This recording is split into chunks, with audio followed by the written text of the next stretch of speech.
ధనము తనంత తానుగా చెడ్డది ఎప్పుడూ కాదు. డబ్బుండడం ఎప్పుడూ చెడ్డ కాదు. కానీ ధనముని ఎలా సంపాదిస్తున్నామన్నది మాత్రం చాలా ముఖ్యం. డబ్బు సంపాదించవద్దన్నది లోకంలో ఏ శాస్త్రము చెప్పలా. డబ్బు సంపాదించవద్దు అని చెప్పలేదు సరికదా. డబ్బు సంపాదించకపోతే పాడైపోతావు, డబ్బు సంపాదించాలని చెప్పారు. కానీ మీరు ఇక్కడ ఒక్క విషయాన్ని జ్ఞాపకం పెట్టుకోండి.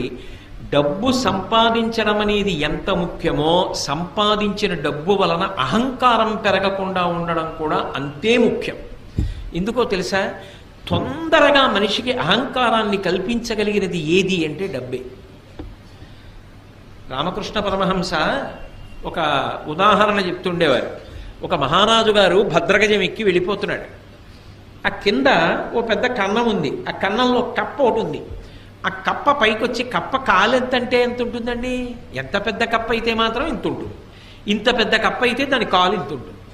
అది ఏం చేసిందంటే, రాజుగారు ఏనుగెక్కి వస్తున్నాడు. ఎదురైన చౌతన మదకరీంద్రము డిగ్గికేలు తనసగి ఎక్కించుకొని అంటాడు అలసాని పెద్దనగారు. అలా ఏనుగు మీద వస్తున్నాడు. ఈ కప్ప కన్నంలోంచి బయటికి వచ్చి కాలెత్తింది. ఏయ్ ఏనుగా, పక్కకి పో, ఇక్కడ నేనున్నానని తెలీదా? ఇలా వస్తున్నావు? నేనున్న ఇల్లు ఒళ్ళు దగ్గర పెట్టుకోండి. రామకృష్ణ పరమహంస శిష్యుడితో నించుని ఉన్నారు. శిష్యుడు తెల్లబోయి పరమహంసని అడిగాడు, ఇదేమిటంటే ఏనుగు మీద కప్ప కాలెత్తుతోంది, ఇంత ధైర్యం ఇంత గర్వం కప్పకి ఎందుకు వచ్చాయన్నారు.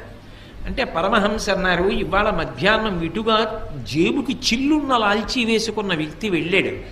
పావలా కాసు చిన్నది కదూ, ఆ కన్నంలోంచి జారి కింద పడి దొల్లి కప్ప ఉన్న కన్నంలోకి వెళ్ళింది. కప్ప దగ్గర పావలా ఉంది ఇప్పుడు, అందుకని ఏనుగు మీద కాలెత్తింది. మాకురుధన జన యవ్వన గర్వం హరతి నిమేషత్ కాలసర్వం మాయామయమిదమఖిలం హిత్వా బ్రహ్మపదంతం ప్రవిశ విదిత్వా అంటారు శంకర భగవత్పాదులు. డబ్బేం చేసింది? డబ్బా నిన్ను పాడు చేసింది. ఎంత ఐశ్వర్యమున్నా పరమ వినయ విధేయతలతో ప్రవర్తించినటువంటి గొప్ప గొప్ప చక్రవర్తులు లోకంలో లేరు. వాళ్ళకేమైనా దోషం వచ్చిందా? ధర్మరాజు గారు ఎంత ధార్మికంగా ఎంత వినయంగా ప్రవర్తించాడు. భీష్మాచార్యుల వారు ఎంత వినయంతో ప్రవర్తిస్తాడు. నలచక్రవర్తి ఎంత వినయంతో ప్రవర్తించాడు. ఈ భూమండలాన్నంతటినీ ఏలినటువంటి చక్రవర్తులు ఎంత వినయంతో ప్రవర్తించారు. వాళ్ళు ఎంత డబ్బు సంపాదించినా ఆ డబ్బు వాళ్ళ యొక్క అహంకారానికి ఎన్నడూ కారణము కాలేదు. వాళ్ళు పరమ వినయంతో ప్రవర్తించి ఆ డబ్బుని సద్వినియోగం చేసి జీవితంలో గట్టెక్కారు. జనక మహారాజు గారు సర్వ సంగములు విడిచిపెట్టి విదేహ వంశమునందు జన్మించి దేనితోటి సంబంధం లేకుండా, రాజ్యంతో సంబంధం లేకుండా రాజ్య పరిపాలన చేస్తూ నిస్సంగి జీవితాన్ని గడిపి తరించలా? బ్రతకడం రావాలి. బ్రతకడం రానప్పుడు అహంకారం ఒక్కటే ఉండిపోయింది అనుకోండి. అహంకారం చిట్ట చివరికి ఏం చేస్తుంది అంటే, డబ్బు వలన వచ్చినటువంటి అహంకారం చాలా ప్రమాదకరమై సర్వభ్రష్టత్వాన్ని పొందేసిన తరువాత ఒక పెద్ద ఇబ్బంది కూడా తెస్తుంది. ఇంత బ్రతుకు బ్రతికిన వాడు ఒక గోడ నీడలో నిలబడి భిక్షాటన కూడా చేయలేడు. రూపు మార్చుకొని తిరగవలసి ఉంటుంది ఎవరు గుర్తుపట్టకుండా. అందుకని జాగ్రత్త సుమ. ఒకడికి డబ్బు ఉంది, వాడు కించిత్ కూడా పాడవలేదు. వాడు కించిత్ కూడా పాడవకుండా ఆ ద్రవ్యాన్ని చక్కగా వినయ విధేయతలతో దాన ధర్మాలకి ఖర్చు పెడుతూ, ఇదంతా పరమేశ్వరుడిచ్చింది నాది కాదు, ఈశ్వరుడిదన్న భావనతో పరమ ఉద్దికగా జీవితం చేశాడు. వాళ్ళని డబ్బేం పాడు చేసింది? ఒక్కొక్కడు 5 రూపాయలు అహంకారానికి కారణమైపోతోంది. అది డబ్బు పాడు చేసిందా? డబ్బు పాడు చేయలేదు, బుద్ధి పాడు చేసింది. అందున డబ్బు బుద్ధిని, సరస్వతి బుద్ధిని 2 రకాలుగా పాడు చేసేస్తాయి. అదేమిటండి? సరస్వతి అంటే బుద్ధిని ఇవ్వాలి కదా, పాడు చేయడం ఏమిటి అంటే అహంకారం ఉంటే. మీరు లోకంలో సరస్వతి విషయంలో, లక్ష్మి విషయంలో ఒకటి గమనించండి. మీ దగ్గర చాలా డబ్బు ఉందండి, మీ వ్యాపారంలో బాగా లాభాలు వస్తున్నాయి అన్నారనుకోండి, ఏమి లాభాలండి, ఏదో పెద్దవాళ్ళు చేసిన వ్యాపారం మూసేస్తే బాగుండదని చేస్తున్నాం, వడ్డీ డబ్బులు వస్తే గొప్పగా ఉందండి మా వ్యాపారం, ఇప్పుడు ఏమొస్తుంది అంటారు ఇందులో అంటాడు. డబ్బు ఉందండి అంటే ఒప్పుకోడా, ఏముందండి నా దగ్గర అంటాడు. మీకు సరస్వతీ కటాక్షం లేదండి, మీకు తెలియదు, అయ్యా నా మాట వినండి, మీరు చదువుకోలేదు కదా, మీకు ఈ విషయం తెలియదు కదా, మీరు ఎందుకు మాట్లాడతారు దాని గురించి అన్నాను అనుకోండి, అత్తేరి నీకేం తెలుసు అని చర్చ విరిగి పెడతాడు. సరస్వతీ కటాక్షం లేదురా అంటే ఒప్పుకోడు, లక్ష్మీ కటాక్షం ఉందిరా అంటే ఒప్పుకోడు. రెండిటితోటి ప్రమాదం. అసలు అది దాటాలంటే మనసుకి సంస్కారం ఉండాలి. శంకరాచార్యుల వారి కన్నా ప్రజ్ఞాశాలి సరస్వతీ కటాక్షం ఉన్నవాడు లోకంలో ఉన్నాడా? అటువంటి శంకరాచార్యుల వారు శంకరుడి దగ్గరికి వెళ్ళి అన్నారు, పశుమాం సర్వజ్ఞ ప్రథిత కృపయా పాలయ విభో అన్నారు. శంకర, నేను పశువుని, నువ్వు పశుపతివి. నేను పాడైపోతే నిన్నంటారు. పశువుని కాపాడవలసిన వాడివి నువ్వు. కాబట్టి నీకు నాకు అనుబంధం ఏమి అంటే, నేను పశువుని, నువ్వు పశుపతివి. ఇది శంకరాచార్యుల వారు అనవలసిన మాట. స్మృతౌ శాస్త్రే వైద్యే శకున కవిత గానఫణితౌ పురాణే మంత్రే వా స్తుతి నటన హాస్వేశ్వచితుర. నాకేమొచ్చు తండ్రి, నాకేం రాదు అన్నారు శంకరాచార్యుల వారు. ఎవరు? మహానుభావుడు అపరశంకరుడు, కైలాస శంకరుడు కాలడి శంకరుడిగా భూమి మీద తిరిగారు. అటువంటి మహానుభావుడు ఆ మాట అన్నాడు. మనం దేనికి గర్వపడాలి, దేనికి అహంకరించాలి? ఒక్కొక్కసారి కొన్ని చాలా చమత్కారంగా ఉంటాయి. నేను విశాఖపట్నంలో చదువుకునే రోజుల్లో ఒకసారి అకస్మాత్తుగా వాకాటి పాండురంగారావు గారని మహానుభావుడు, చాలా గొప్ప వ్యక్తి, చాలా గొప్ప వ్యాసాలు రాసేవారు ఆయన మాకు కల్చరల్ హెరిటేజ్ ఆఫ్ ఇండియా అని, అది కంపల్సరీ పేపర్, అన్ని కోర్సుల వాళ్ళు చదవాలి. ఆ పేపర్ మాకు ఆయన వస్తుండేవారు వారానికి ఒకసారి. ఆయన పాఠం అంటే చెవి కోసుకునే వాళ్ళం, అంత బాగా మాట్లాడేవారు. ఆయన మాట్లాడుతూ వాట్ ఈజ్ ఎడ్యుకేషన్ అని అడిగారు. వాట్ ఈజ్ ఎడ్యుకేషన్ అంటే ఒక్కొక్కళ్ళు లేచి ఒక్కొక్కటి చెప్పారు. ఒక ఆయన మాత్రం లేచి చెప్పింది నాకు ఇప్పటికీ జ్ఞాపకం ఉండిపోయింది. ఆయన అన్నాడు, knowing that you are ignorant is education. నాకేమీ తెలియదని తెలుసుకోవడమే చదువుకోవడం. ఆయన సాధారణంగా పాఠం చెప్పేవాళ్ళు కొంచెం ఎత్తైన వేదిక మీద కదా నించుంటారు. ఆయన చేతిలో డస్టర్ టేబుల్ మీద పెట్టేసి కిందికి దిగొచ్చి ఆ చెప్పిన వాడిని గట్టిగా కౌగలించుకొని, చాలా బాగా చెప్పావోయ్ అన్నాడు. ఎవరు ఏమిటి మీకు అనవసరం, నాకు అనవసరం. నాకు మాత్రం పేర్లు గుర్తుంటాయా? ఎంతకని గుర్తుంటాయి? ఎప్పుడో చదువుకున్న చదువు. కాబట్టి నాకేమీ తెలియదని తెలుసుకోవడం చదువు. ఎందుకనంటే మీరు ఒకటి ఆలోచించండి, చాలా తెలుసు అన్నాడు అనుకోండి, ఆయన్నో గ్రంథాలయంలోకి తీసుకెళ్లి నించోపెట్టి, ఇందులో మీరు చదివినవక్కర్లేదు, ఇందులో ఉన్న పుస్తకాలు ఏవి చెప్పగలరా? అయితే ఎవరైనా చెప్పగలరా? ఒక గ్రంథాలయంలో ఎన్ని పుస్తకాలు ఉన్నాయో అవి ఏవేం పుస్తకాలో కూడా తెలియదు. అవన్నీ చదవడానికి, చదివిన జ్ఞాపకం పెట్టుకోవడానికి, జ్ఞాపకం పెట్టుకున్న జీర్ణం అవ్వడానికి ఎన్ని జన్మలు కావాలి? ఏం తెలుసునని తెలుసు అంటాం. చదువుకున్న కొద్దీ తెలిసేది ఏదంటే నాకు తెలియనివి చాలా ఉన్నాయని తెలుస్తుంది. అప్పుడు అహంకరించడానికి ఏముంది? మిడిమిడి జ్ఞానం అంటారు. నా బోటిగాడు ఉంటాడే, ఏదో ఓ పద్యం ఓ శ్లోకం నేర్చుకుని నా అంత గొప్పవాడు ఎవడని గర్వపడుతూ ఉంటాడు. అది నిజమైన సరస్వతీ కటాక్షం కాదు. నిజమైన సరస్వతీ కటాక్షం ఉన్నవాడు నాకేం తెలుసండి, నాకేమొచ్చండి, మహాతల్లి పరదేవత ఆవిడ పలికించిందంతే, నేను చేసింది, నేను నేర్చుకున్నది, నేను సాధించినది ఏమీ లేదంటాడు. అది వినయం. అందుకే సరస్వతీ కటాక్షము ఉండడం కాదు, సరస్వతీ కటాక్షము నీ వినయమును పెంచుతున్నదా. నాకేం తెలుసండి అన్ననాడు నువ్వు వినయంగా ఉంటావు. నాకేం తెలియదండి అన్ననాడు, అయ్య బాబోయ్ నేను పట్టుకోగలరా ఎవరైనా? అప్పుడు ఆయన పని ఏమిటంటే 24 గంటలు అవతల వాళ్ళు తప్పులు వెతుకుతూ ఉండడం. అలా వెతకడం ఒక అహంకారానికి కారణమై పతనమైపోవడానికి కారణం అవుతుందా అవదా? అది నాకేం తెలుసండి అని ఊరుకోవాలి అంటే అది నిజమైన సరస్వతీ కటాక్షం. అందుకే ఒకటి బాగా అభ్యాసం చేస్తే తప్ప రాదు, పుట్టుకతో వచ్చేది కాదు, అది వంశంలాగా. అది కష్టపడి చదవాలి. ఆయన బాగా చదువుకున్నవారు, ఎన్నో తెలిసిన్నవారు అన్న పేరున్న నువ్వు త్రికరణ శుద్ధిగా, నోటి మాటగా కాదు, నేనేం చదువుకున్నానండి, నేనేం నేర్చుకున్నానండి, మహానుభావులు ఎంతమంది ఉన్నారు, వాళ్ళతో పోలిస్తే నా జీవితం ఏం గొప్పది అనగలగాలంటే నీకు ఎంతో వినయం ఉండాలి. అంత వినయం ఉంటే తప్ప నువ్వు ఆ మాట అనలేవు. అది ఉత్తముడికి గౌరవాన్ని పెంచింది, నడవడిని ఇంకా ఇంకా వృద్ధిలోకి తెచ్చింది. అదే సరిగ్గా వాడుకోవడం రాకపోతే అదే సరస్వతీ కటాక్షం అహంకారానికి పనికొచ్చి సర్వనాశనం అవడానికి పనికొచ్చింది. చదువుకోవడం కాదు, చదువు కన్నా సంస్కారము గొప్పది. ఆ సంస్కారము మనసులో బాగా ఏర్పడే ప్రయత్నం చేసుకో. అందుకే పూర్వం చదువుతో పాటుగా సంస్కారం నేర్పేవారు, నీతిశాస్త్రం నేర్పేవారు, నీతిశాస్త్రంలో 4 శ్లోకాలు నేర్పేవారు, చక్కగా 4 మంచి మాటలు చెప్పేవారు. వారానికి ఒక్కసారైనా నీతి అని ఒక ప్రత్యేకంగా ఒక తరగతి ఉండేది, అందులో మంచి మాటలు చెప్పేవారు. దాంతో శీల వైభవాన్ని ఊంచుకునేవాడు. లేకపోతే ఏమైపోతుంది, ఈ చదువే రేపొద్దున్న నీ అధికార స్థానాన్ని నిర్ణయించేస్తుంది. ఒక 10వ తరగతి చదువుకున్నవాడు ఒక స్థానంలో ఉంటాడు, పట్టభద్రుడైన వాడు ఒక స్థానంలో ఉంటాడు, ఐఏఎస్ చదువుకున్నవాడు ఒక స్థానంలో ఉంటాడు, గొప్ప వైద్యం చదువుకున్నవాడు గొప్ప వైద్య నిపుణుడై వైద్యుడిగా ఉంటాడు, సాంకేతిక రంగంలో పురోభివృద్ధి చెందినవాడు ఆనకట్ట కట్టడానికి ఎడతాడు.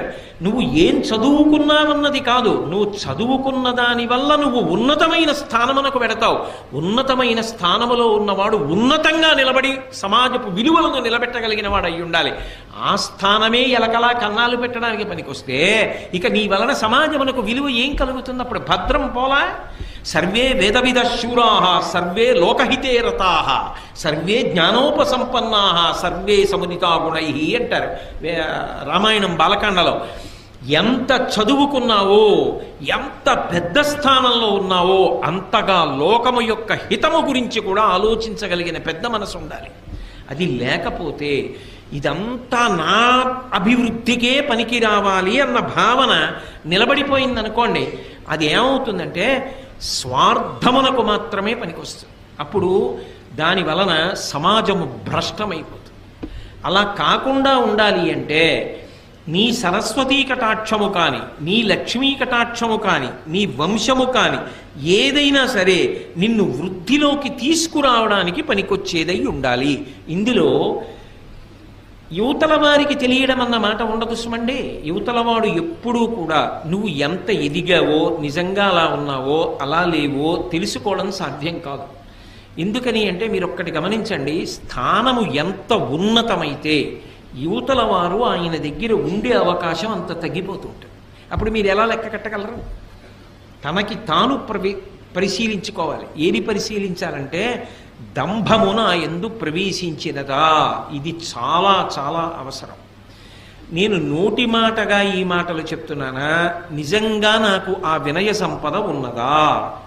నిజంగా నేను పెద్దల పేరెత్తేటప్పటికి గౌరవంగా మాట్లాడగలనా? గౌరవంగా నోటితో మాట్లాడడం కాదు, నిజంగా నేను ఆ గౌరవాన్ని చూపించగలనా? నేను నాకన్నా సరస్వతీ కటాక్షం ఉన్న వాళ్ళకి గౌరవం ఇచ్చి నాకేం తెలుసని నిలబడగలనా? నాకున్న డబ్బు నాది కాదు గొప్ప, నేను సంపాదించగలిగిన ప్రజ్ఞ అయితే ఇలా లోకంలో ఎందరో సంపాదిద్దరు. యద్రూభంగా ప్రమాణం స్థిరచరరచనా తారతమ్యే మురారేః వేదాంతాః తత్వచింతాంబరభిదురసి యత్పాదచిహ్నైత్తరంతి భోగోపోద్ఘాత కైళీచులికిత భగవత్వైశ్యరూప్యానుభావ సానశ్రీః అస్పృణీతాం అమృతలహరిధీలంఘనీయైః అపాంగైః అంటారు పరాశర భట్టర్లు శ్రీగుణరత్నకోశంలో. గత జన్మలలో చేసినటువంటి పాపపుణ్యములను బట్టి పుర్రె మీద రాసేటప్పుడు లక్ష్మీదేవి బ్రహ్మగారి తల్లి కనుక, సృష్టికర్త యొక్క తల్లి కనుక, అమ్మ గత జన్మలో వీడు ఫలానా పేరుతో ఉన్నవాడమ్మా అంటే ఆవిడ ఓ వాడా లోకహితము కొరకు ప్రవర్తించిన వాడని కనుబొమ పైకెత్తిందనుకోండి, ఓ అని ఇలా కనుబొమ పైకెత్తితే యద్భ్రూభంగా ప్రమాణం, ఆవిడ కనుబొమ పైకెత్తితే ఈ జన్మలో వాడు మహదైశ్వర్యవంతుడవుతున్నాడు. యవ్వని వాకిట ఇభమద పంకంబు రజభూషణ రజో రజినడగు అంటుంది ద్రౌపదీదేవి భారతంలోనే. ధర్మరాజు గారి ఐశ్వర్యం ఎటువంటిది అంటే ఆయన దర్శనం చెయ్యడానికి లోపలికి వెళ్ళేటటువంటి చక్రవర్తులు ఒకరినొకరు తోసుకుంటే వాళ్ళు భుజాలకి పెట్టుకున్న వజ్రములు వైఢూర్యములతో కూడుకున్న ఆభరణములు ఒరుసుకున్నప్పుడు వాటి యొక్క నుషి కింద పడి గాలికి పైకి రేగుతుంటే ఆయన అంతఃపురం ముందు కట్టబడినటువంటి మదగజముల యొక్క చెవుల పక్కనున్న కన్నములలోంచి కారిన మదజలముల చేత ఈ వేగుతున్న వజ్ర వైఢూర్యముల ధూళి అణచబడుతుండేదిట. అంతటి ఐశ్వర్యవంతుడయా ధర్మరాజు అంటే ఏమిటి తేలిగ్గా మాట్లాడుతున్నావు? అయితే ధర్మరాజు పాడవడానికి పనికొచ్చింది ఐశ్వర్యం? పనికి రాలేదుగా. ఎంత ఐశ్వర్యం ఉంటే ధర్మరాజు గారు ఉలికులికి పడ్డాడు? ఏం ఉలికి పడలేదుగా. లేని నాడు బెంగెట్టుకున్నాడా? మీరు విన్నారుగా వ్యాసుల వారి గురించి చెప్పినప్పుడు, తీసుకెళ్లి మళ్ళీ హిమవత్ పర్వతం మీద ఉన్న ఐశ్వర్య నిధులను ఇచ్చాడు. ఇస్తే దాచుకున్నాడా? అశ్వమేధయాగం చేసి అందరికీ పంచిపెట్టేశాడు. అందుకే ఆ లోపల ఉండవలసినటువంటి సంస్కార బలము ఉండకపోతే దంభముగా పరిణమించిందనుకోండి, అది చాలా ప్రమాదహేతు, ఎదుటివాడు కూడా పట్టుకోలేడు. ఎందుకని అంటే చాలా మంచివాడిలా కనపడుతూ ఉంటాడు పైకి. ఎలా తెలుసుకుంటారండి? సాధారణంగా వేషాన్ని చూస్తే చాలా మంచివాడు అనే అనుకుంటారు కదా. ఒక కొంగ ఉందనుకోండి, ఓ సరోవరం పక్కన నించుంటుంది, ఒంటికాలు మీద నించుంటుంది, కళ్ళు మూసుకుంటుంది, సాధారణంగా తెల్లగా ఉంటుంది. కొంగ జపం అంటారు. అందుకే చూసిన వాళ్ళు ఏమనుకుంటారు, అబ్బా ఈ కొంగ ఏదో పెద్ద మార్పు వచ్చేసింది, లోపల జీవుడు ఎవరో ఆ సరోవరంలో స్నానం చేసి ఇంత తెల్లవారకట్ట దాని ఒడ్డున నించుని ఇంత చలిలో అలా కళ్ళు మూసుకొని అలా జపం చేస్తోందే కదలకుండా అనుకుంటాం. అది నిజానికి సంపుటములను ముందుకు చాపి ఇలా చూసుకుంటూ ఉంటుంది. చేప నీళ్లలోంచి ఇలా వచ్చిందనుకోండి, చటుక్కున తిరిగి సంపుటములతో చేపని పట్టుకుని పైకి ఎగిరిపోయి తినేస్తుంది. నిలబడింది ఒంటికాల మీద, ఒళ్ళంతా తెలుపు, చూస్తే శుద్ధ సత్వస్వరూపంతో ఉన్నట్టుంది. లోపల ఏ చేపని పట్టుకుందామని ఆలోచన. దంభము అంటారు. పైకి కనపడినట్టు లోపల లేడు. ఎంత రంగు పట్టుబట్ట కట్టి, ఎంత గొప్పగా విభూతి పుండ్రాలు ఒళ్ళంతా పెట్టుకుని, ఎంతంత వేషాలు కట్టినా నీ లోపల బుద్ధులు మాననప్పుడు దంభం కాదు. లోపల బుద్ధి పోలేదు. పైన శరీరానికి ఎన్ని అలంకారాలు చేస్తే పుట్ట మీద కొడితే పాము చచ్చిందా? లోపల కొట్టాలి. గొరుగుచుందురు జుత్తు కొన్ని వందల సార్లు దాని పాపమేమో కానరాదు, అఖిల పాపములకు నిలయమైన మనసు గొరగడేమి మానవుండు అన్నాడు ఒక ఆధునిక కవి. అలా లోపల మార్పు రాకుండా దంభంతో ఉండి పైకి ఎంతో మంచివాళ్ళ నటిస్తూ పోతే, అమాయకులైన వాళ్ళు పెద్దలైన వాళ్ళు మంచివాడు అనుకున్నారేమో, కానీ వాళ్ళు మోసపోతే వాళ్ళకు వచ్చిన నష్టమే ఉంది అనుకున్నారేమో పాపం, అంతే, అంతవరకే. కానీ మోసపుచ్చిన దోషం కూడా నీకు రావట్లా, పాడైపోవట్లా. కాబట్టి నిన్ను నువ్వు నిరంతర పరిశీలనం చేసుకుంటూ ఉండాలి. ఉత్తమ వంశంలో పుట్టావు, వంశమునకు కళంకం రాకూడదని ప్రవర్తించాడు, ఏమీ పాడవడు. ఉత్తమ వంశంలో పుట్టా, అహంకారానికి కారణమైంది, తాను పాడవడు, ముందు పుట్టిన వాళ్ళు కూడా పాడైపోతారు. సరస్వతీ కటాక్షం ఉన్నది, ఏమి పాడవడు. ఆ సరస్వతీ కటాక్షం 10 మంది హితానికి పనికొచ్చిందనుకోండి, ఆవు గడ్డి తిని పాలిచ్చినట్టు తాను కష్టపడి చదువుకున్న శాస్త్రాన్ని 10 మందికి ఉదారంగా పంచిపెట్టేశాడనుకోండి, తాను శాశ్వతమైన కీర్తిని పొందుతాడు. నాకేం తెలుసు అని వినయంతో బ్రతికాడనుకోండి, భగవంతుని యొక్క అనుగ్రహానికి పాత్రుడవుతాడు. ఏదో కొంత తెలుసుకుని నాకన్నా తెలుసున్నవాడు లేడు అని అహంకారానికి పోయాడనుకోండి, 24 గంటలు చదువుకున్న చదువు అవతలవాడి యొక్క తప్పు పట్టడానికి పనికొచ్చింది. పనికొస్తే ఇప్పుడు ఆ చదువు స్వార్థంతో నిండిపోయింది. ఏదో ఒకటి ప్రతిఫలం లేకపోతే ఆయన చదువుకున్న చదువు వల్ల సమాజానికి ఉపయోగం ఉండదు. అప్పుడు ఏమవుతుంది, చాలా గొప్ప పడగ నాగుపాముది, దాని మీద మణి ఉంది. నాగుపాం పడగ మీద ఉన్న మణి ఎవరికైనా ఉపయోగపడుతుందా? వెళ్ళి తీసుకోగలరా? ఆయన ఎంత చదువు ఉంటే మాత్రం ఎవరికి ఉపయోగపడుతుంది? అవతల వాళ్ళలో తప్పులు ఎంచడానికి పనికొస్తుంది, ఇంకొకరిని చిన్నబుచ్చడానికి పనికొస్తుంది. అలా ఉండకూడదు కదా. చదువు అవతల వారు ఎంత చిన్నవాడైనా గౌరవించడానికి పనికి రావాలి. చాలా బాగా చెప్పావోయ్, చాలా బాగా మాట్లాడేవోయ్ అని పిల్లల్ని కూడా ప్రోత్సహించగలగాలి. శ్రీభాష్యం అప్పలాచార్య స్వామి వారు ఎవరైనా రామకథ చెప్తుంటే చెప్పబోయ్, రామాయణం ఎంతకాలం బ్రతికుంటుందో అంతకాలం మనుష్యత్వం బ్రతికుంటుంది నాయన అనేవారు. అంతేగాని నీకేం తెలుసు రామాయణం, నువ్వేం చెప్తావు రామాయణం అనలేదే. అందుకు మహానుభావుడు ఇప్పటికీ కూడా స్మరింపబడుతున్నారు ఆయన. సరస్వతీ కటాక్షం నీకు వినయం ఇచ్చిన నాడు ఏమి నిన్ను పాడు చేయదు, ఇంకా వృద్ధిలోకి వస్తావు. అహంకారం ఇచ్చిన నాడు పతనమైపోతావు.